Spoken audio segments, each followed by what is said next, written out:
पाकिस्तान 'ਚ पंजाबी कॉन्फ्रेंसां दे सब तो वड्डे नैटवर्क पंजाबी नैशनलिस्ट फोरम वालों जी आयां नूं। पंजाबी फौजिया जैनजुआ न्यू जर्सी दी मेयर मुंतखब।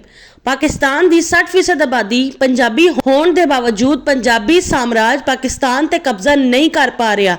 इसलिए पाकिस्तान का सदर हिंदुस्तानी मुहाजिर है, वजीर आजम पठान है, चेयरमैन सैनेट बलोच है, डिप्टी चेयरमैन सैनेट पठान है, चीफ जस्टिस पठान है।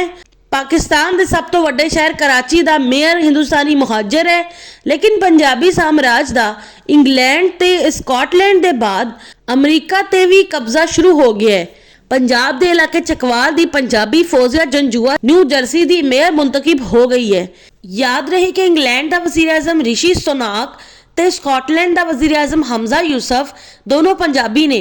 ऋषि सुनाक दे दादा पंजाब के इलाके गुजरांवाला दे रिहायशी सी ते 1935 च अफ्रीका मुल्क कीनिया चले गए सी। फिर 1960 की दिहाई च बरतानिया चले गए। ऋषि सुनाक दे वालिद कीनिया च पैदा होए ते वालदा तंजानिया च पैदा होने वाली पंजाबी सी। हमजा यूसुफ दे वालिद मुजफ्फर यूसुफ पंजाब के इलाके मियाँ चन्नू दे रिहायशी सी ते 1960 की दिहाई च अपने खानदान दे नाल बरतानिया मुंतकिल होए सी।